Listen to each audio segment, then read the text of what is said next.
Assalamu alaykum hörmətli anlıqçılar, xeyirli günlər. Yazğıcı Yasincan Sadıqçıoğlanның Bahadırnamə namlıq romanının davamına qulaq asasizlar. Sultan Üveysxan Olusbegi Xudaydatның nəvri qızı Güntira xanımni bütkül Ostana xalqiga 3 keç gündüz to'y qilib berib, nikohiga oldi və xonishlik mərtəbəsi berdi. Rəşk otuda puçulanğan xonish Dövlət Sultan xanım bolsa, barlıq dərd təsirini көз yeşidən aldı. Şunda qılmayma amalı yox idi. Bir əlinin sultan emas, odatdagi əmir, töre, zərdarnamın 2-3 xotunu barlığı onunğa ayan idi. Şu yıl küzgəcə Sultan Üveysxan yana 2 qətim nikahlandı. Bu nikahlamı ordadagi əmir bəglərinin onu qutluqlab, qızlarını tartıq qilishi səbəbidən vücudga chiqqan idi. Biroq Sultan Üveysxan ularga xonishlik mərtəbəsi bermedi. Sultan Üveysxan har qatim nikohlanganda xonish Dövlət Sultan xanım ko'ngli yerim bo'lgan, rashk o'tida azoblangan bo'lsin, cho'ng xonishlik mərtəbəsini esiga elib, ozroq tasalli topatdi. Sultan Üveysxan pat-pat uning qasrida qo'nib, dərdlik ko'nglini əmin tapqızışqa tirişatdi. Yanburqi yili Novruzda Dövlət Sultan xonish bilan Güntira xonish bəsləşkəndək tangni yengidi. Biroq Dövlət Sultan xonishning balası qiz, Güntira xonishning balası o'g'il edi. Sultan Üveysxan bu ikkinchi xonzodasiga Eson Bug'axon deb ism qo'ydi.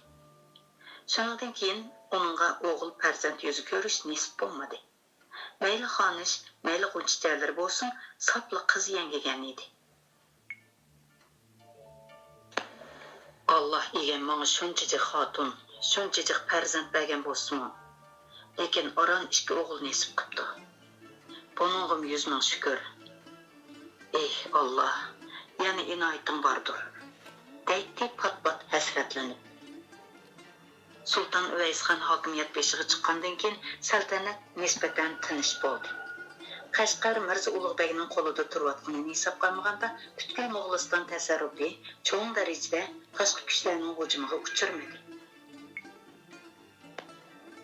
Mo'g'ullar eli tarafga pat-pat parakandichilik selib turgan bo'lsa-mu, zaminni besivilish darajasiga berib yetmagan edi. Lashkariy divonning amir kabirlik mansibini tutayotgan Saydali olib, 2 qatim lashkar tortib berib, Mo'g'ullarga jazo yurish qildi.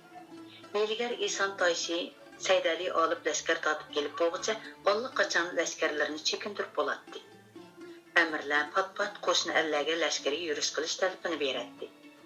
Albatta Sultan Üveysxanning lashkar tortib berib, qo'shni ellarni istilo qilg'isi, buyuk bo'g'isi To'g'liq Temirxonning shavkitini, saltanatini asliga keltirgisi bor edi.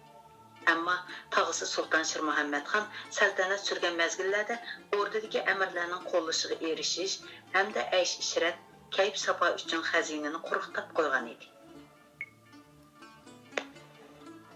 O yillarda Xotandan tortib Qumulgacha, Lob Ko'nchi vodisidan tortib Ili, Olmaliq vodisigacha bo'lgan viloyatlarning amirlari o'rdaga topshirishga tegishli bosh teliqlarni vaqtida topshirmagan, Sultan Shir Muhammad Xonning ularning qo'llashiga erishish uchun ancha surishtirib ketmagan, ixtiyorlarga qo'yib etgan edi. O'rdadagi amirlarning Sultan Üveysxonni qo'shni ellarga lashkar tortishga da'vat qilishidagi muddaosi ko'plab mol-dunyo jo'qlashdan iborat edi. Chunki bundaq lashkariy yurishning ta'minotini o'rda ustiga olgani bilan jangda qo'lga tushgan o'lja g'animatlar amirlarga taalluq bo'ladi. Bu Chingizxon davridan qolgan udum edi. Amirlarning ma'ishatli turmush uchun ko'plab mol-dunyo lozim bo'ladi. Lekin ular teriqchilik qilib o'zini qamdashni har oladi. Shu sababli xazina quruqtilib qolmasdan oshliq omborlarini quruqtilib qolgan edi. Sultan Üveysxon xazina oshliq omborlarini to'ldirish uchun har qaysi viloyatlarga bosh seliq mufattishi avatdi. Amirlarni chiriklik, xiyonatchilikni tugatishga, oddiy-sodda yashashga da'vat qildi. Xiyonatchiligi chekiga yetgan bir qancha amirni jazolab, boshqalarga ibrat qilganmi bo'ldi. Lekin bu tadbirlarning unumi ha deganda ko'rinmayotdi. Chiriklikka, aysh-ishratga, ma'ishatlik turmushga ko'nib ketgan amirlar xonning farmoniga yavaşlik bilan ha deb qo'yib, o'zlari bilgan sanamga tasdiqlaydi. Sultan Üveysxan oxiri o'zi bosh bo'lib yer terish qaroriga keldi. Turpanda azaldan suv kamchil bo'lg'achqa dehqonchilikqa suv yetishmaydi. Üveysxan dehqonchilik qilish qaroriga kelgandan keyinla ondan bu masalani tushunib yetdi. Terg'an ziraatlarini sug'urish uchun dehqonlardan suv talashmadi. Dehqonlarning korizlik suyini o'z etizig'i boshlab olmadi. Balki suv masalasini hal qilish uchun usta korizchilarni tashkillab, necha yuzlagan korizlarni qazdi. Yangidan qazgan bu korizlarning unumi tezlik ko'rildi. Suv majralari pasaydi. Tashlab etilgan nurg'un yerlar qaytadan terilib, ekinzorga aylandi. Xonning o'zi boshlamchi bo'lib dehqonchilik qilganini, koriz qazg'inini ko'rgan amirlarni dehqonchilik qilishga, koriz qazishga majbur bo'ldi. Sultan Üveysxan taxtda o'tirgan 5-6 yil ichida Turpandagi korizlarning soni 500 dan oshgan, terilgan yerlarning ko'lami necha hassa kengaygan edi. Bu 5-6 yil ichida Mo'g'ulistonning Qashqardan boshqa viloyatlarda eriq o'stan chepish, suv omborlarini yasashdan iborat suv inshoot qurilishlarini qilish, binan ichib terilgan yerlarni kengaytirish to'lqini ko'tarilgan edi. Sultan Üveysxan 1 yil vaqt sarf qilib, butkul Mo'g'ulistonni oralab, har qaysi viloyatlardagi amirlarning qilgan ishlarini ko'zdan kechirdi. Suslik qilgan, soxtalik qilganlarni jazoladi, mansabdan qoldirdi, arz shikoyatlarni tahqiqladi. Shuning bilan o'rdaga keladigan boy seliqlar ko'payib, xazina, oshliq omborlarini qaytadan to'ldirdi. Binam ichish, qasaba qurishni ching tutinglar. Avam ra'yat chechilib ketmay to'plashib yashab, bir yurtni muqim obod qilsin. Moshunda qilsaq, yurt makonlarimiz cho'llashib ketmaydi. Bog' bino qilganlarning seliqini kemaytinglar, deydi bog'on yerda amirlarga chekilib. Qasaba degani kichik shahar, bozor deganlik bo'ladi, debdi izohatda. Shuningdan keyingi 3-4 yil ichida ekinzorlar, bozor mahallalar ko'payib, Mo'g'uliston qaytadan obodlashdi. Xeyli ko'p xalq ko'chmanlik turmushini oxirlashtirib, muqim o'ltiraqlashdi. Agal avam ra'yat beyib, turmushi xotirjam bo'lsin. O'rda xazinasi, oshliq omborlari avamga yetsin. Ondan istiloga ko'ngil yugurtaydi. O'rinsiz yog'i avamning kunini eg'irlashtirdi. Xazinani quritdi. Bu saltanatning osoyishligiga foydasiz. Hozircha qo'shni ellar bilan inoq o'tkunimiz tuzuk. Deydi, urush qilish talabini qo'ygan amirlarga nasihat qilib. Shunday qilib Sultan Üveysxan taxtda 8-10 yil tinch o'ltirdi. Barliq asyodini mamlakatni gullantirishga, saltanatni ro'naq topqizishga qaratdi. Amirlarmo oxiri uning saltanat siyosatiga ko'ndi.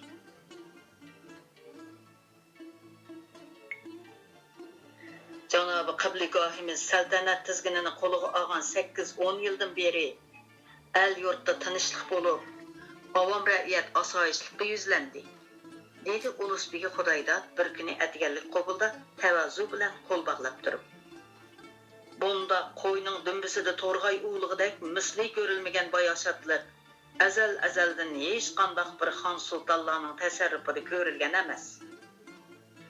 Oliylarning tangdoshsiz aql parosati va jasoratidan saltanatimiz qudrat topdi. Bizlar kim Ulusbegimo buningdan ko'p xursand ham xotirjam bo'ldi.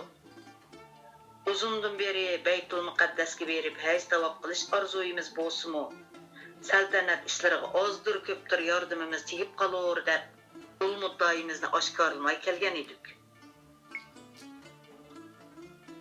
Hala bugungi kunga kelganda ishimiz bir yerga berib qoldi. Shundaqdimi Janobi Rasululloh akramning muborak dinini qo'yniga olgan muqaddas Ka'baning chonglarini ko'zimizga sursak, Allohning dargohiga musulmonlarchilik farzimizni to'liq ado qilib, ondan kessak deydigan orzuyimiz bordir. Ul murodimizning hosil bo'lishi uchun haj safarini ixtiyor qildik. Oliylardan tovanchilik bilan ijozat so'rayman. Bu Ulusbegi Xudoydodning haj safar qilish uchun Sultan Üveysxondan tunji qitim ijozat so'rashi emas edi. 2-3 yildan beri bu talabini takrorlayotdi. Ammo Üveysxon Ulusbegining bek yoshinib qolganligini nazarda tutib ijozat bermagan edi.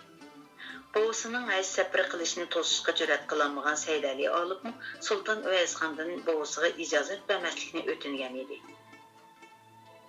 Ramazon oylari kelay deb qoldi, dedi Sulton Uvaysxon sabab ko'rsatib. Hazratlar bu chaq bo'lganda hijrat qilsalar, qurboniyatga ulgurib Makka mukarramga yetib boramaydilar. Ma'qul deysizlar. Bu yil 2 yetni birga o'tkazaylik. Alloh xolisa qurboniyatdan keyinla ustib qo'yay. Yana bir mazgil ta'xir qilsinlar. Ulusbegi Xudoyda lam jim demedi. Ammo o'skilan qoshlari ostidagi gumsiz ko'zlari noroziligini oshkorlab qo'ygan edi. Hafta o'tganda Sulton Uvaysxon Ulusbegi Xudoydatning sadoqatman navkari Qanotbek bilan bir necha mulozimlarni elib, shikarga chiqish bahonasi bilan haj qilg'ili manganligini bildi. Qanday qilamiz Amir Kabir? Dedi Uvaysxon Said Ali olibga qarab. Meningcha ish bu darajaga yetganda choparman avatib Ulusbek hazratlarini kayniga yondirsak, dilini og'ritib qo'yarmizmikin? Choparman avatsakmi boboy buzrukning kayniga yenishi bir gap deysizlar oliylar. Dedi Said Ali olib xiyolchanlik bilan. Endi to'simayli. Yaratgan egisi Baytul Muqaddasga sog'-salomat yetib berishni nisib qiladi. Oraliq bakli yiroq, safarning mushaqqati halam bor. Dedi Uvaysxon. Unda qilayli. O'zlar ishonchlik, sadoqatman navkardan yuzni dil xohlab, ozuq-tulik, pul pichak bilan yo'lga solsalar. Ular qandoqli bo'lmasin Ulusbek hazratlariga yetishib olib, yo'l bo'yi qo'riqtab menib, Makka mukarramga opirib akasin. Hattigina, o'kini Ulusbek hazratlariga ijozat berdigan ishkandoq. Odam qiyirganda ashundoq johil, tarsa bo'lib qoladigan o'xshaydi. Dedi Said Ali olib kulib.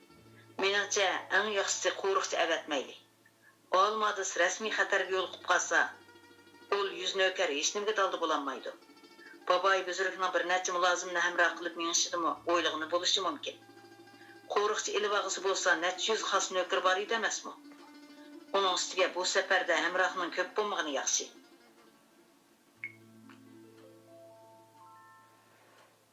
Bo'lmasa besib o'tadigan Allahning sulton amirlarining diqqatini tortib qo'ydi. Qo'riqchilar boboy buzruk ovorchilik qilib berishi mumkin. Bu deganlarimi o'rinliq, dedi Sulton Uvaysxon biroz o'ylanib olgandan keyin. Hazratim haj safaridan yong'icha Ulusbeklik mansibini o'z lazimlariga og'ashtirsa qanday bo'lar? Said Ali olib bir necha daqiqa o'ylanib olgandan keyin javob berdi. Oliylarning esida bormikin? O'z vaqtida ulug' bobom Buloji hazratlari qazo qilganda jannat makon To'g'liq Temirxon oliylari Ulusbeklik martabasini boboy buzruk Xudoydat hazratlariga bergan ekan. Ol sababdan ulug' bobom Buloji hazratlarining enasi Amir Qamaridan og'amning martabasini menga bermay, go'dak o'g'liga berdi deb To'g'liq Temirxon oliylaridan ranjigan va bu ish dahshatli qirg'inga, isyonga sabab bo'lgan ekan. Garchi tog'am Mir Muhammad Shoh hazratlari fazilat, sadoqat va go'po ahli bo'lsa-mu, bizdek jiyanidan Ulusbeklik martabasini talishib da'vo qilmasa-mu, yanala bu martabaning ul tog'oy buzrukka berilgani ko'proqdir. Kan qo'sa bahodir, mard o'g'lon ekanliklarini yana bir qitim isbot qildilar Amirzoda. Dedi Sulton Uvaysxon qoyil bo'lgan holda. Mayli, deganlaridek bo'lsin. O'zlar Ulusbek bo'lmasmi, yanala lashkariy divanning Amir Kabir. Mening eng ishonchlik, eng yaqin mahrimim bo'lib kelaverdilar. Men boshqa bu martabaga Mir Muhammad Shoh hazratlarini tavsiya qilay degan edim. Biroq o'zlarining xon oliylari qiynatisiga yon bosdi deb qilishlarini ansirgan edim. Bundaq o'ylaslar ko'nglimga keladi. Gap mansab martabaning cho'ng kichikligida emas, oliylarning ishonchisida. Ya'ni kelib singillarining ko'z ekanligini aslardan chiqarib qo'ymislar. Dedi Said Ali olib kulib. Said Ali olibga ergishib Sulton Uvaysxonni kuldi. Allohga yuzining qatli shukrki, yenimda o'zlardek sadoqatman, sharpanjilik azimat bo'lganlik uchun saltanat ishlarida g'imim ozdir. Aras, Qashqarga qiladigan lashkariy yurishning hozirligi putay deb qoldimi? Lashkariy hozirlikqa putay deb qolgan, biroq yana kichikina chatoq chiqdi oliylari. Sulton Uvaysxon jiddiylashgan holda yo'q etib Said Ali olibga qaradi. Lashkariy yurishga to'sqin bo'g'day qandoq chataqkan u? Kaminalarmi boyli ma'lumot topshirib oldin. Boboy buzurgning ishi bilan Besramjon bo'lib esimdan ko'tarilib qopti. Dedi Saydali olib tushuntirib. Yana hiliqi Mo'ng'ul xoni Eson Toyshining salgan parakandachilik bo'lmamdi. Sulton Uvaysxonning chiroyi turildi. Bu navbat tasarrufimizning qaysi tarafiga tegish qilibdi? Eli vodisiga Olmaliqni ishg'ol qilyapti. Biroq Eson Toyshining hozir uncha zo'r laskariy kuchi yo'q. Ikki sarkardi bilan biror tuman lashkar avatsak, yovni Olmaliqdan qo'g'lab chiqarib yetalaydi. Buning bilan Qashqarga qilingan jazo yurishini to'xtatmasak bo'laveradi. Meningcha Qashqarga qilingan lashkariy yurishini to'xtatib turaylik, dedi Sulton Uvaysxon gapni cho'rtli kesib. Biz saltanatni qo'limizga olgan bu 10 yildan beri ul Mo'ng'ul xoni tasarrufimiz parakandachilik selishni faqat to'xtatmadi. Onun bilan Qumul Boriskölde qilgan jangni hisob qilganda hozirgacha cho'ng kichik bo'lib 60 qitimga yaqin jang qilib ketdimiz. Lekin o'ylab baxsam, bu jangning hammasi xuddi chivin qo'rg'anchilikli ish bo'ldi. Eson Toyshini tasarrufimizdan qo'g'lib yetib bo'ldi qiptimiz. So'ng ular bizga oromchilik bermadi. Necha yildan beri yelik qurgan avam aqlni va suun deb imon va yog'idan o'zimizni tortib keldik. Belkim ular bu sababni tushunmay bizni qo'rqdi deb o'ylab qolgan chig'i. Bu navbat ularni uzil kesil yo'qitib, ikkinchilab tasarrufimizga qora yomg'irda qilvatmasak ko'nglimiz orom topmoqdak. Bu deganlarmi to'g'ri, dedi Saydali olib. Undaq bo'lsa men Adil ilivadisiga yurish qilay. Oldirimizlar amir kabir, dedi Sulton Uvaysxon. Borisköl'deki jangda maslahatlarga ko'nmay, ul Eson Toyshini men qo'yib so'ng bu navbat laskariy yurishga menmi chiqay? Bu yurishga oliylar rahnamo bo'ldigan bo'lsa, bo'slar sarkard lashkarlarimizning jasorati hassilab oshidi. Hammasi shundoq bo'lsin. 2 kundan keyin yo'lga chiqaylik.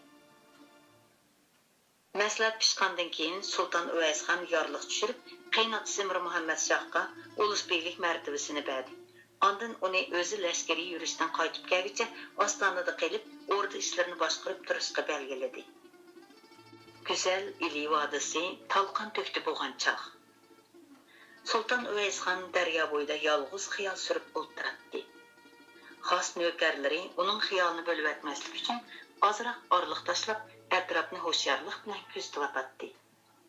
Yillardagidan ziyoda kalkun kelgan ili daryosi xuddi g'azablangandek hamma narsani yolmoq yutib yetadigandak alfozda nari tortib oqatdi. Abral terden esken g'urg'ur shamol jonga huzur bag'ishlaydi. Tangri sehiylik bilan baxshand qilgan go'zalligini namoyish qilgandek, Eri vodisidagi tog'i daryolar, yoyliq ekinzorliklar to'zdek yasangan edi. Uzundan beri yoki suyi, yoki o't cho'pining tayini yo'q. Oshiqning tiniqidek o't otash purkib turgan Turpan diyorida yashab kelgan Sulton Uvaysxon marhum buzruk bo'si Sulton Xizr Xo'jaxonning nima sababdan poytaxtni mushundaq jannatdek saf havoliq Ili vodisidan Turpanga ko'chirib kelganligini tushunmaydi. Garchi shu topda Ili vodisiga maftun bo'lib qolgan bo'lsa-mu, ko'nglining bir yerlari yana Turpanga tortishadi. Uning Turpanga mehri chunqur edi. Ili vodisining go'zalligini oba ajdodlari muqaddas ostona qilib yashagan Turpanning shavkiti besib ketdi. Ili vodisi bilan Turpanning orliqi yaqinroq bo'lgan bo'lsa, o'rdini Turpanda, haram chorbog'ni Ili vodisida qilib yashagan bo'lsa, ne chora. Suyvoyaning o'ti yo'q, o'tivoyaning suyi yo'q degani shu o'xshaydi. Bundan keyin yoz oylarida kelib biror 2 oy turib ketarman bo'lmasa. Sulton Uvaysxonning xiyolini Saydali olibning oyoq tivishi uzib qo'ydi. Saydali olib yov qarorgohining ahvolini bilib beqish uchun atligandala chiqib ketgan edi. Yovning ahvoli qandaqroq? So'rdi Sulton Uvaysxon Saydali olibga shundaqli bir qarab o'tgandan keyin ko'zini yana daryo suyiga tikib. Qarorgohning muhofizida xeyli puxta ekan, ammo yov lashkarlari chedir bargohlarini chuvayotgandek qiladi. Biz bilan jang qilishga ro'y bo'lmay, chekinishning tayyorligini qilayotganda tayinliq.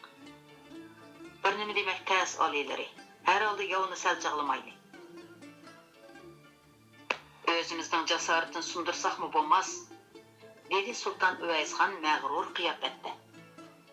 2-3 günden beri şunca ündesek mi cengi çıkılı unmay. Mazlum kişidek karargahıya solinip yetip ağan dursa. Yani ihtiyat kılgıdek nemisi ba? Mana emdi çedir bargahlarını çuvuşqı düşken bolsa, tahqiqki keçidi şerp çıqamay keçişinin koyuq düşkenge. Serkerdilerge permanım niyet küsüle, yaxşı aram ile puxta tayarlıq gögey. Bugün kecha el yatquda yav qarargahıga şapqın urmiz. Gap qilishqa og'zini o'malligan Saydali olib, Sultan Uvaysxonning qat'iylik chiqib turgan chiroyiga qarab jim bo'ldi. U xonning niyatidan yondirg'il bo'lmaydiganligini his qilgan edi. Temiz mo'l lashkar tortib Ili vodiysiga kelgandan beri Mo'ng'ullar bilan uchrashib boqmadi. Ular qarorgohiga mahkam bekinib olib, jangga chiqmay qo'ygan edi. Shu sababdan qattiq ichib chiqqan Sultan Uvaysxon jang qilishga oldirab qolgan edi. Shu topda Saydali olibning yov qarorgohiga qiladigan kechilik hujumni to'sishga ko'rsatgidek sababimi yo'q edi. Ammo yovning ko'p kunduzda chedir bargohlarini chuvishi uningga qandoqdir benormallikdek bilingan edi. Aslida yovning qarorgohini yolg'ondan chuvib qochmoqchi bo'lgan qiyofatga kirib elib, kechada bizning qarorgohimizga shapqin urarmikin deb andish qilgan edi. O'ylimga yerdan xon oliylari biz shapqin urayli deyotdi. Bir hisobda bu bo'g'idek. Biz ulardan burun harakatga kelsak, kutmagan natijaga erishib qolishimiz mumkin. Saydali olib xiyolini yig'ishtirib Sultan Uvaysxonga qaradi. Undaqda yov qarorgohiga shapqinni men uray. Oliylar qarorgohda qilib hamdamda bo'lsla. Yo'q. Bu navbat shapqinni men urman. O'zlar qarorgohda qilib hamdamda bo'lsla. Mo'ng'ullarni bir qitimliq jang bilan uzil-kesil mag'lub qilishga oldirib qolgan Sultan Uvaysxon kechalik hujumga o'zi bevosita qo'mondonlik qilish niyatiga kelgan edi. Undaqda shapqinga oliylar bilan birga chiqay. Qarorgohga sarkarda Bo'ronxo'ja qaranchiq bo'lsin. Hojatsiz, dedi Sultan Uvaysxon qo'lini silkib. Qarorgoh muhim, o'zlar qilib qolsinlar. Kutmagan yerdan yovning bir bo'lik lashkarlari oldin qo'l silib qarorgohga shapqin urib kelishi mumkin. Qarorgohda xonishoyimdan tortib bir mo'j ayollar, bolalar bor. Qarorgohni muhofazat qilish mumkin. Xon oliylar balki mushini ko'zda tutgan bo'lishi mumkin. Saydali olib xon bilan ortiqcha talashishga o'rin qolmaganligini his qildi. Kashlik qizodan keyin Sultan Uvaysxon bargohi oliyda sarkarlarga vazifa topshirdi. Ehtimol xon oliylari fikrni qiyirib qoldi.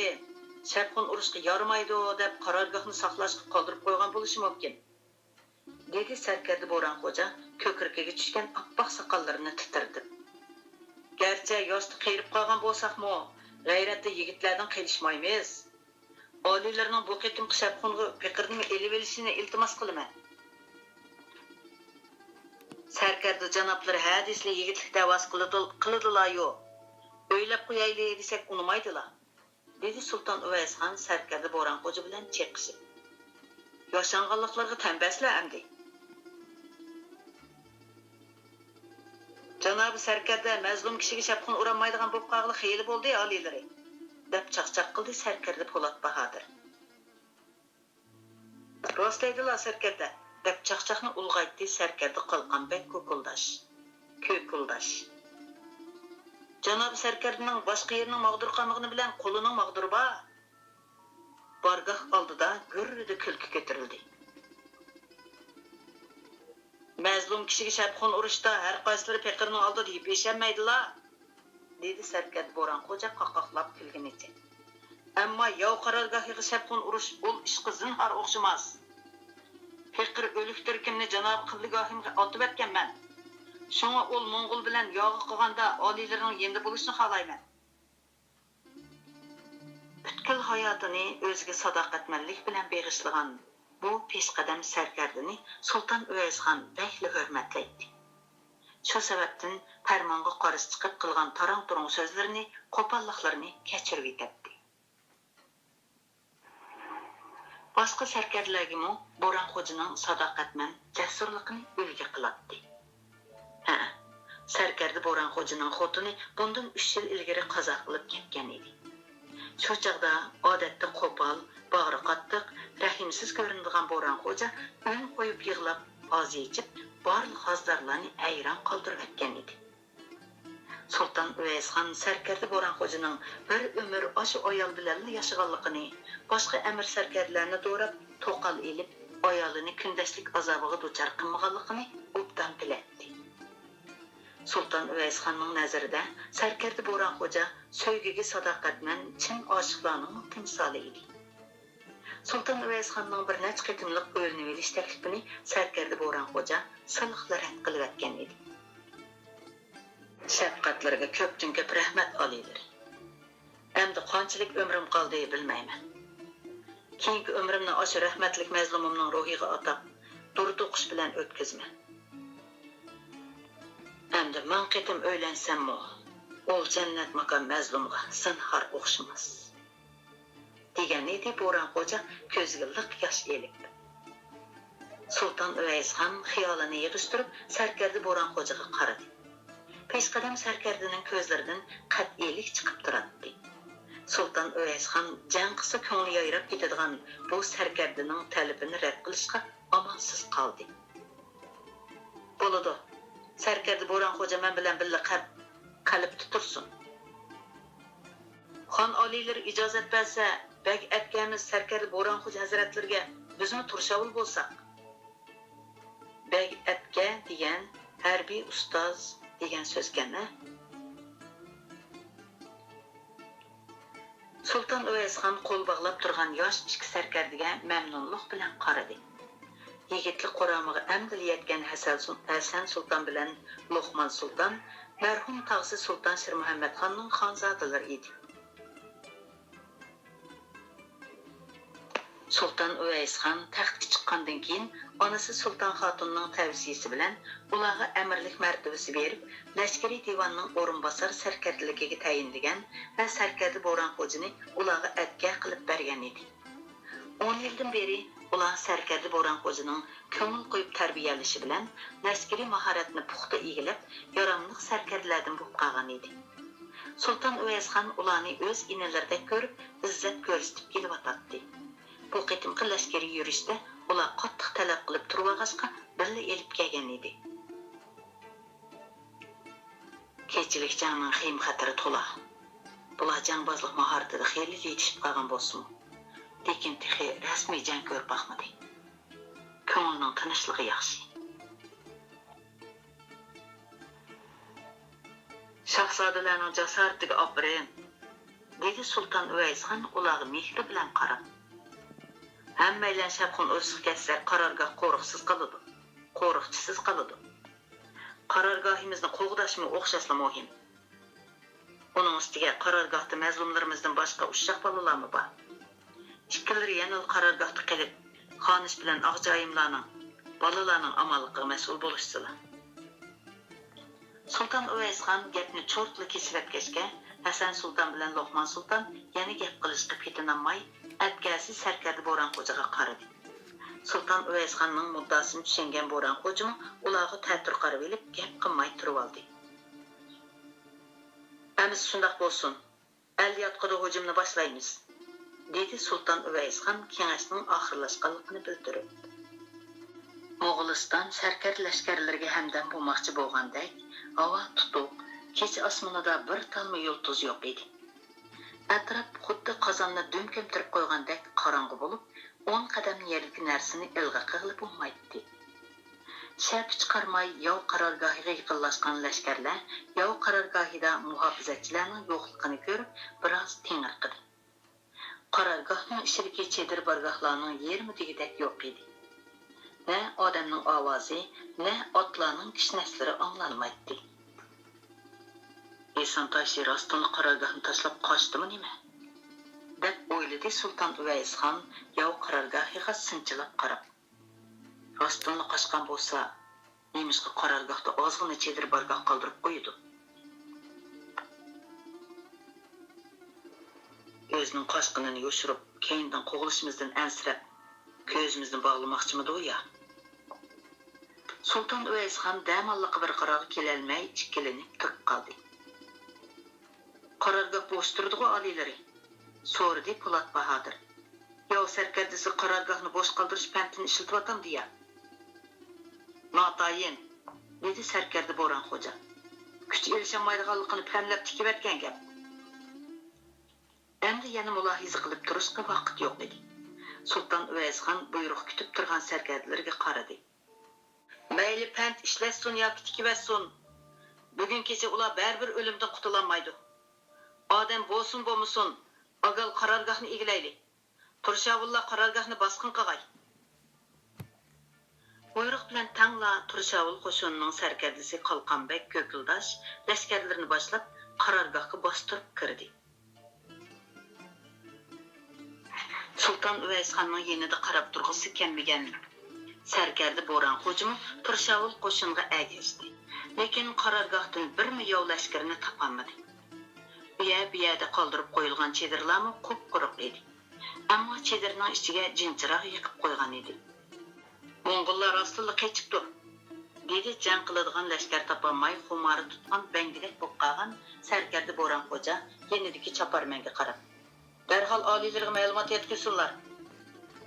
Sulton Uvaysxon ma'lumotni anglab, asosiy qo'shinni boshlab qarorgohga kirib keldi.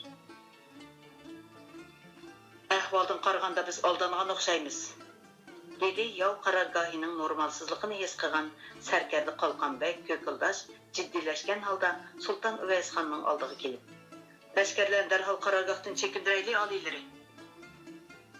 Sulton Uvaysxon ikki sarkardasidan qaysisining gapiga ishonishni bilolmay turib qoldi. Dal shu chog'da qarorgohning atrofini kuchli doqdimboq suran cho'qan sadolari qopladi. Bo'ktirmada turgan yov lashkarlari Mo'g'uliston lashkarlarining qarorgohga to'liq kirib bo'lganini ko'rib, tuyuqsiz hujumga o'tgan edi. Kuchiga o't tutashtirilib etilgan minglagan yo o'qlari qarorgohga qarab, xuddi yulduzdek uchatdi. Qarorgohdagi mangdamda bir dövlab moy chechib qo'yilgan o'tin, shaqshumbular yo o'qi tushishi hamon loppida o't elib kuyishga boshladi. O'sharliqini yo'qotgan Mo'g'uliston lashkarlari bu tuyuqsiz zarbidan qattiq cho'chib titrashga boshladi. Butkul qarorgohni Mo'ng'ul lashkarlari qatma-qat qo'rshib olgan bo'lib, Sulton Uvaysxonning sarkarda lashkarlari kuchli pistirmaga tushib qolgan edi. Gurildab kuyayotgan o't dövlaridan urkigan otlar tizgindan chiqib ketgan bo'lib, ustidagi chavandozlarning boshqurishiga bo'ysunmaydi. "O'duqmanglar, sapni buzmanglar. Yosalbegi sapga mahkam bo'l." Yosalbek sapbegi deb izohatda. Sulton Uvaysxon har qancha qilibmi bu qalamqanchilikni o'ngishlamadi. Minglagan o't atarya o'qlari lashkarlarning beshiga xuddi yomg'irdak tushadi. O'q tekkan lashkarlar badaniga tutashgan o'tni o'chirish uchun dod faryod ko'targanicha yerda do'malaydi. Jon qayg'usida qolgan lashkarlar qalqonlarini beshida soyvan qilib kirpidek tugilishib olishgan edi. Mo'g'uliston lashkarlari jangovarligini butunlay yo'qotgan edi. Yov lashkarlarini sarosimga selish maqsadiga to'liq yetgan Mo'ng'ul lashkarlari endi qarorgohga bostirib kirishga boshladi. "Farmon, sarkard lashkarlar darhol chekinsin!" dedi halokatdan qutulolmaydiganligini ko'z yetgan Sulton Uvaysxon Tavochibekka qarab. Charaslab kuyayotgan o't yolqini butkul qarorgohni kunduzdek yo'ritib etgan, pistirmaga tushib qolgan Mo'g'uliston lashkarlari o't yo'rqida o'zini daldiga ilishga, yo'shirishga amalsiz qolgan edi. Tun qorong'usi qarorgohning sirtidagi Mo'ng'ul lashkarlarini butunlay yo'shirib qolgan bo'lib, Mo'g'uliston lashkarlari o'q etib zarba beray desimi, nishonni farq etolmaydi. Qarorgohning sirtidan yomg'irdak etilayotgan yo o'qlari ularni eg'ir talafotga uchirtib. Shu taqda Mo'ng'ul lashkarlari qarorgohga bostirib kirishga boshlagan bo'lib, Mo'g'uliston lashkarlarining har bir qadam chekinishi eg'ir badalga to'xtab. "Sarkarda Bo'ron xo'jaga o'q tegdi." Bu mudhish ovozdan Sulton Uvaysxonning yuragi jig'ida qilib atrofga alanglab qaradi. Champidalik bilan qilishlayotgan sarkarda lashkarlari orasidan sarkarda Bo'ron xo'jani topolmadi. Yana qarab turishga fursat yo'q edi. Uning atrofini bir to'p Mo'ng'ul lashkarlari o'rib olgan bo'lib, navkarlari jon fidolik bilan elishib, uni qo'g'dayotdi. O'ng ko'krigiga o'q tekkan sarkarda Bo'ron xo'ja o'qni sug'urib elib yetishga ulgurmay, orig'i elib olgan 3 yov lashkari bilan elishyotdi. Ana, Bo'ron xo'ja uduldagi lashkarning bo'yniga qilich chapdi. Ammo uning ikkinchi qitim ko'targan qo'lini yon tarafidagi lashkarning zarb bilan urgan qilichi jaynikidan uzib tashladi. Bo'ron xo'ja santirilib yiqildi. Uningcha yana bir lashkar uning bo'yniga g'achchiga qilich chapdi.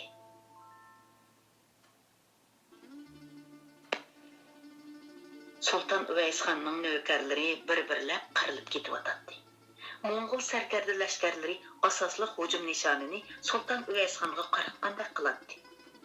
Bir Mo'ng'ul sarkardasi xonning etining beshiga salma tashladi. Sultan Uvaysxon chaqqonlik bilan salmani kesibdi. Ammo etining putiga tashlagan salmani ko'rmay qolgan edi. Mo'ng'ul sarkardasi kuchab bir tatibla otni mollaga atqizibdi. Bu to'yqisiz zarbidan Sultan Uvaysxon qanday yiqilib tushganini bilmayli qoldi. Yopirilib kelgan yov lashkarlari ko'zni yumib ochqicha uni bog'lab o'ldirdi. Pistirmadan ozg'ina Mo'g'uliston lashkarlari qochib qutulgan edi. Sultan Uvaysxondan xotirjam bo'lolmay, lashkar boshlab kelgan Saydali olib, ular bilan tang yo'lda do'qirishib qoldi. "Xon oliylar qani?" so'rdi Saydali olib jiddiylashgan holda. "Amir Kabir janoblarga ma'lum bo'lg'ay, xon oliylar asirga tushib qoldi." Javob berdi o'q tegib yaralangan sarkarda Po'lat Bahodir xijillikdan beshini ko'tarolmay. "Sarkarda Bo'ron xo'jachu" qazo qildi.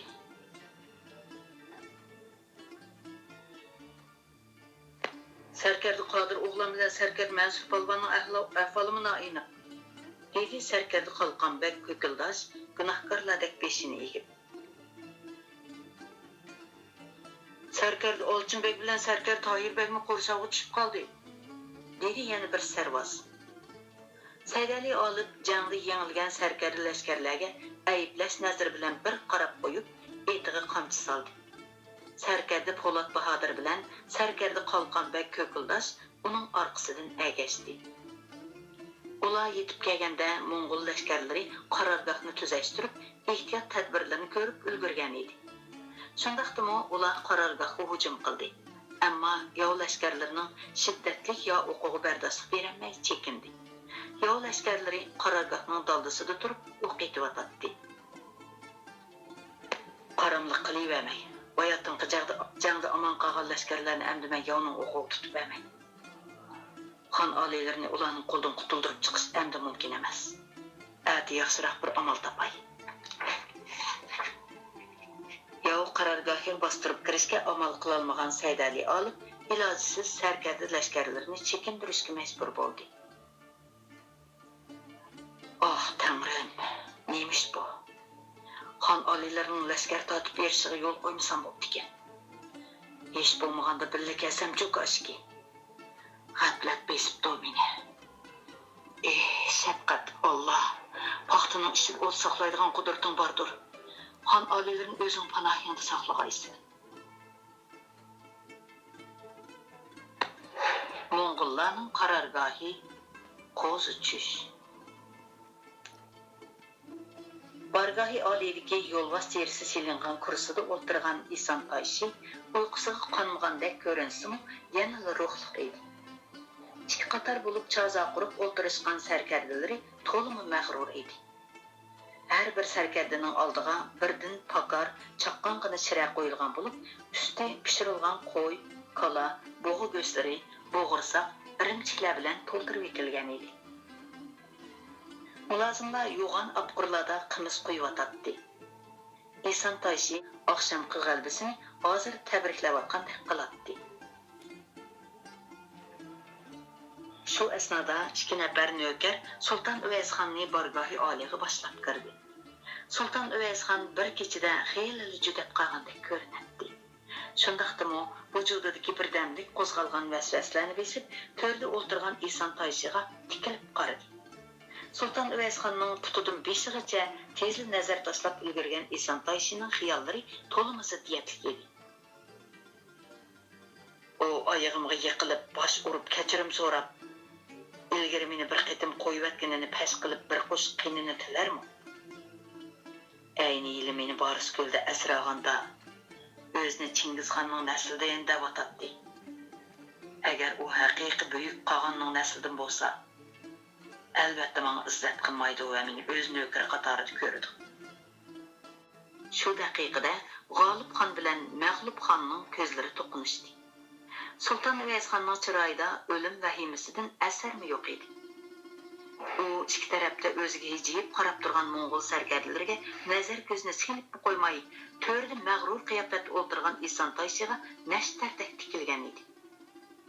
Eson Tayshi Sultan Uvaysxonning bu qarashlariga bardoshlik berolmadi-da, ixtiyorsiz o'rnidan turib ketdi. Kechidan qandaqroq uxlabdilar oliylari. Sarkarlarim ranjitib qo'ymagandi, ha? U yenidagi bo'sh o'rinni ko'rsatdi. Kelsizlar, bu yoqqa o'tib o'ltirsizlar. U menga nemishqa g'azab qilmaydi. Menga ta'zim qilmading, hurmat ko'rsatmading deb ayblamaydi. Ko'zimga udul qaramaydi-ku. U mendan ayminadi ekan. Yuragida vahima bor ekan. Lekin mendek bir tutqunga buncha ola izzat qilishning o'rni yo'q edi-ku. Yoki meni masxara qilmoqchimidi? Balkim oqal to'rda o'tirg'izib bo'lib, ondan jallodlarga kallamni elishni buyurib, toza bir puxodan chiqmoqchimidi? To'xta. Uning yolg'on ehtiromiga aldanmay. Hozir degan shahid bo'ladigan chaq. Uning soxta husnisiga aldanib salomini ilik olmay. Ölsem g'ururimni saqlab o'lay.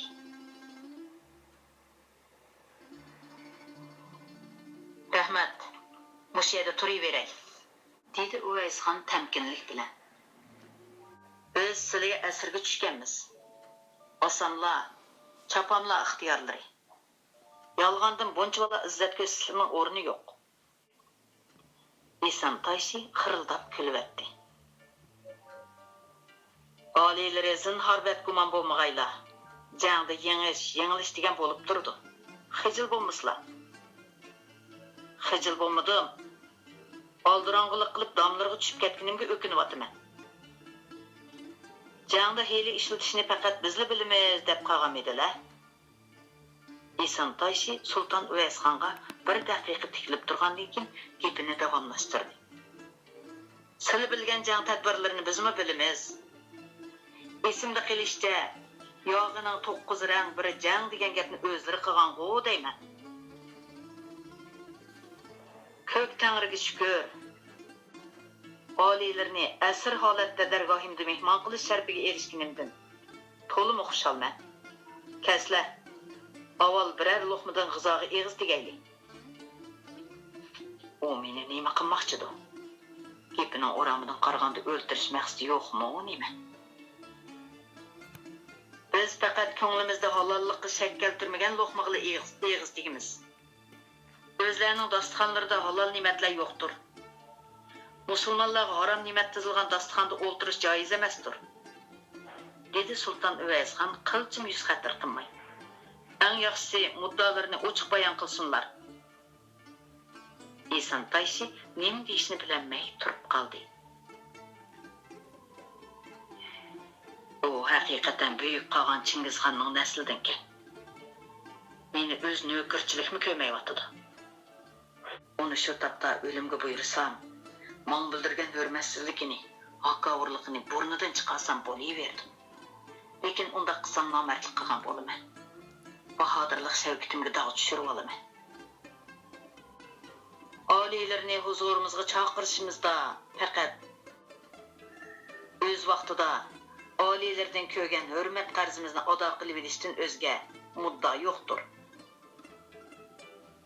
dedi Eson Tayshi tamkin qiyofatda so'zlab. Mardlik, kang qo'saqliq bizning vujudimizda ham bordir.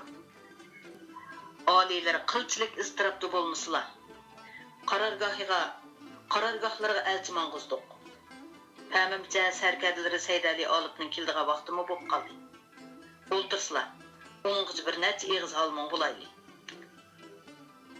Sultan Uvaysxon Eson Toshi ko'rsatgan o'ringa berib o'ltirishga majbur bo'ldi, lekin dasturxondagi ne'matlarga ig'iz tegmadi. Shu esnada Hudaychi Saydali Olibning kelganlik xabarini yetkazdi. Sarkarni boshlab kiringlar, dedi Eson Toshi. Chiroyidan allaqandoq g'am-g'ussa, tashvish, jiddiylik chiqib turgan Saydali Olib Sultan Uvaysxonni ko'rib yengil tin oldi. Avval Uvaysxonga, ondan adab yuzidan Eson Toshiga salom berdi. Eson Toshining Sultan Uvaysxonni yo'lga sep qo'ymay, olaydan aljavatib Saydali Olibni chaqirtib kelishida Borispoldagi jangda o'zi yengilib asirga tushib qolgan bu sarkardiga o'zining bugungi bahodirligini ko'z-ko'z qilish o'yi bor edi. Shunga u Saydali Olibga mag'rurlik bilan qarab qo'ydi. Odillar endi yonsila bo'ladi, dedi Eson Toshi Sultan Uvaysxonga qarab. Boy deganimizdek hurmat qarzimizni ado qilganligimiz uchun sulh salo qilishmaymiz. Navoda oliylarning yog'i raqdi bo'lsa, biz ham tayyormiz. Bo'ladi. Undaq bo'lsa, maydon jangi qilaylik, dedi Sultan Uvaysxon o'rnidan turib etdi. Maydon jangi degani har ikki taraf vaqtni, o'rinni bekitib olib qiladigan qirchap debdi izohatda.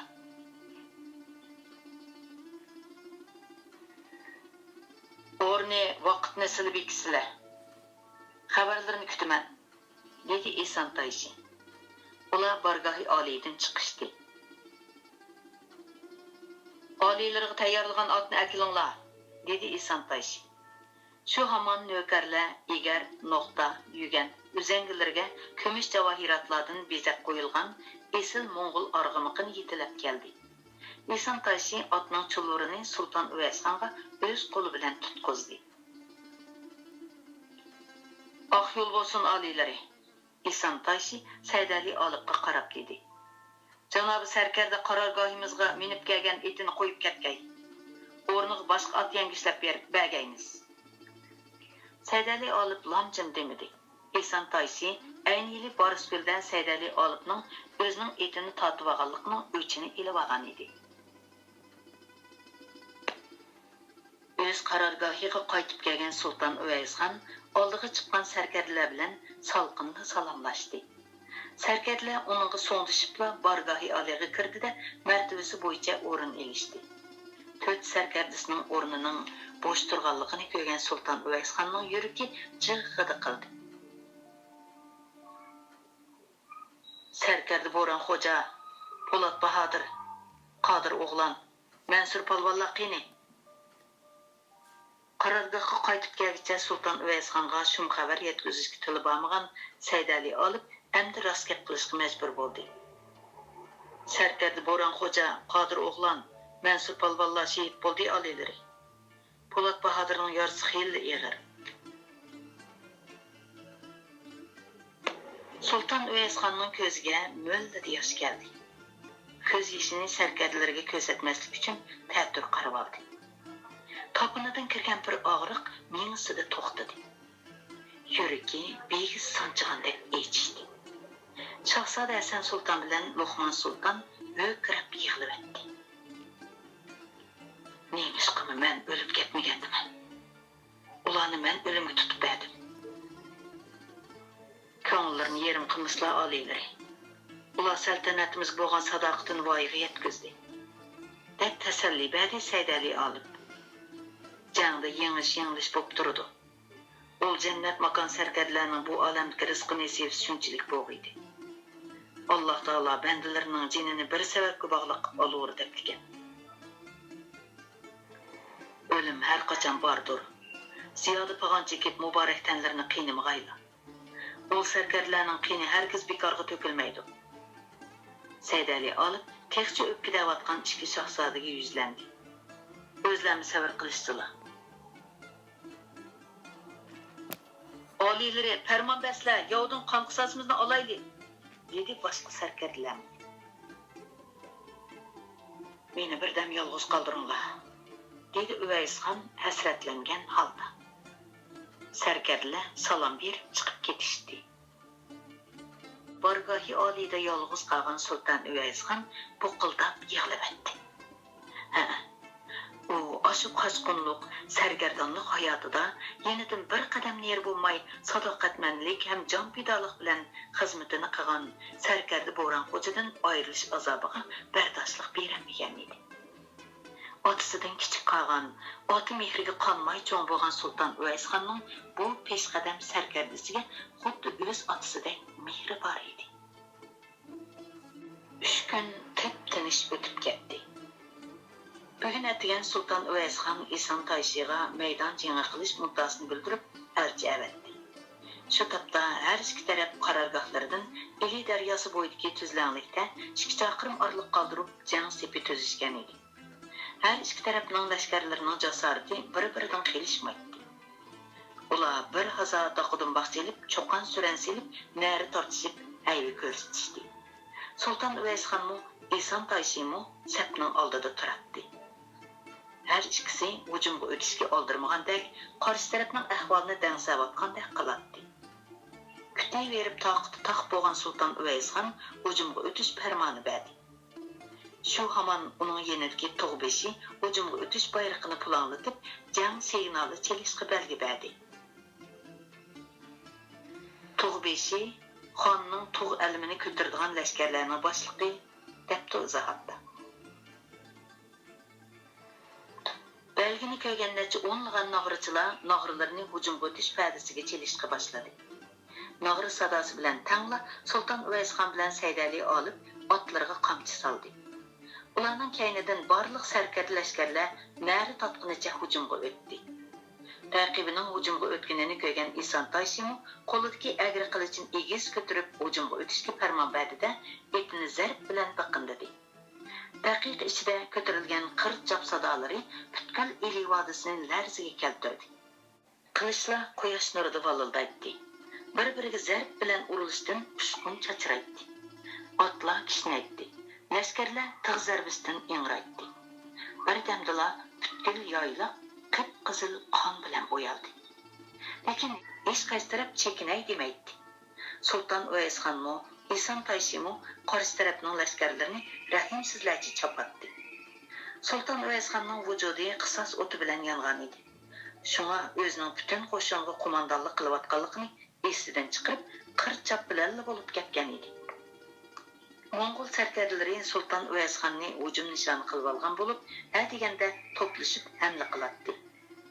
Jang vaziyatini kuzatgach, qilich tepayotgan Saydali olib, Sulton Uvaysxonning qo'rshovda qolganini ko'rib, xonni orqa ilib olgan Mongol sarkardalariga etildi. Sulton Uvaysxonga yaqin yo'llanmagan Mongol sarkardalari endi yoshirin o'q etishga kirishgan edi. Gerçi Sulton Uvaysxon o'zini o'qdan mudofaa qilishga ulgurgan bo'lsa-mu, ammo eti yaralandı. Bir tal o'q otning so'l ko'ziga tekkan edi. O'q zarbasiga chidashlik beramagan ot bir necha sakrab yiqildi. Ot bilan tang yiqilgan Sulton Uvaysxonning bir qo'li sungan edi. Sulton Uvaysxon piyoda qoldi. Apla, xon olilar bunda qaramliqimiz bo'ladi. Sarkard lashkarlar uni ot ustida ko'msa, jasorati suslashidi. Xon olilarini burunroq to'sib olsam bo'pti ekan. Navkarlarmi, to'g'chilarmi chechilib ketibdi. Xon olilarini darhol otga mindirish kerak. Saydali olib o'qtak kelib otdan tushdi-da, Sulton Uvaysxonni o'zining etig'iga mindirdi va xonga qilish urushga tamshalgan Mongol sarkardisini otdan yulib tigidek elib, o'ziga qalqon qilib oldi. Yov lashkarlari o'q etishdan to'xtashga majbur bo'ldi. Biz sepimizga qaytib lashkarlarga madad berayli olilari, deb ishkirlab ketibdik. Saydali olib bir qo'lida Mongol sarkardisini qalqon qilib, bir qo'lida Sulton Uvaysxonning etini yetilab, imkon bor o'z lashkarlarining to'piga yaqinlashmoqchi bo'ldi. Sulton Uvaysxonning otdan yiqilganini ko'rgan lashkarlarning jasorati sustlashgan edi. Ular xon bilan Saydali olibning kayniga yonganini ko'rib, jang qilg'ach chekinishga boshladi. Ansirgan ish oxir yuz berdi mana. Lashkarlar xon olilar bilan meni cho'qim chekindi deb qoldi. Qanday qilay? Xon olilarini bu ahvolda tashlab qo'yg'ili bo'lmasa, sarkarda qolgan bek ko'kuldash bilan Tohir beklar qiyin ekan. Rəqiblərinin cəng qilishdən royinib çəkinishki başlığanlığını görən Moğol sərkərdiləri qaytadan canlandı da, yağ şəklində səp düzüb dərya boyuğa qapsıb aldı. Bir tərəfdə vəhşi yağ, bir tərəfdə heybətlik dərya. Moğolistan ləşkərləri qiyin əhvalda qalğan idi. Əmdi buzulğan cəng sepini qaytadan tüzüb, qıstab gələn yağğa taqabül turmaq təs. Fürsətini çın tutub çəkiniş gerek. Bulması talabət teximi köpüydü. Dəryanın o qıtığı ötüb, doldulanmaqdan başqa çarə yox. Səydəli alıb qoludakı Moğol sərkərdisini bir ırğıtıbla dəryağı tasladı da, özünü atının tizginini tatıb suğa səkridi. Xan bilən Səydəli alıbның suğa kirginini görüb, başqa sərkərdi ləşkərlərin suğa səkrəşki başladı. Bu, Eli dəryasında taşqın boğan məzgil olub, su şiddət bilən aqatdı. Suğa kirgen ləşkərlər bir neçə qədəm mağay-mağmayla eqişqə başladı. Aliləri, məhkəm oturuslar. Səydəli alıb atının tizginini məhkəm tutub, qarşı qırğaqqa qarab üzüşkə başladı. Şu əsnada at üstüdə oturub qarşı qırğaqqa qarab üzüb getivatqan ləşkərlərini küstüvatqan Sultan Övəzxanның yürəki cıqqıdıqıb qaldı. O, iki qulaş Iraqlıqda eqib ketib bağan mərhum tağısı Sultan Şir Muhammed Xanның iki xanzadısını görüb qalğan idi. Turpandək qurğaq rayonda çoğun boğan bu iki xanzadə Eli dəryasının heyvətlik yaqınında qorqub əs hoşunu yuqatqan idi. Ulanı qutuldurvasla, Əmir Kəbir! Sultan Övəzxan şundaq deginincə özünü suğa atdı. Səydəli alıbmı atının tizginini qoyub verib iki xanzadəyə qarab etildi. Bir qolu sunğan Sultan Övəzxan iki xanzadını qutulduruz tügül, heyvətlik su dolqunida özünü qutulduramayvatatdı. Səydəli alıb, xanның əhvalının çataqlığını görüb, dərhal verib Sultan Övəzxanның qoludan tutuvaldı. Közünü yumub açqıca heyvətlik qaynam iki xanzadını yutuvetdi. Həsən Sultan! Loğman Sultan! Sultan Övəzxan bilən Səydəli alıb, köz aldıda qayıb boğan iki xanzadının ismini ənsiz toğladı. Biroq ular ikinci qitim su yüzüdə görünmədi.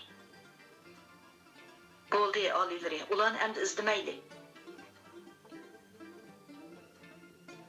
Səydəli alıb şiddətli qaynam bilən elişqaç Sultan Övəzxanni su dolqunlarını muhafizət qılıb, qarşı qırğaqqa qarab üzüşkə başladı.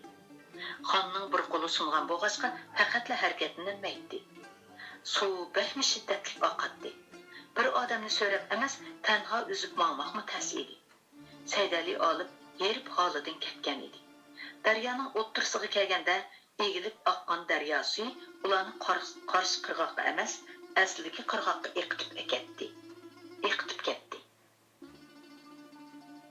Turpan ləşkərləri əzəldən su üzüşkə mahir əməz idi. Ulanın təngdən dolusu Eli dəryasıға qərq boldu. Su üzələydiğallarının köpüntisini su yana əslidiki qırğaqda eqitib apırıb qoyğan idi. Yerib halıdan ketken bu ləşkərlərini Moğol ləşkərləri hörmətli anlıqçılar, bugün kitabını müşahidəçi oxub berey. Köngül qoyub anlığınızға rəhmət. Xeyir xoş, aman qoğaysızlar.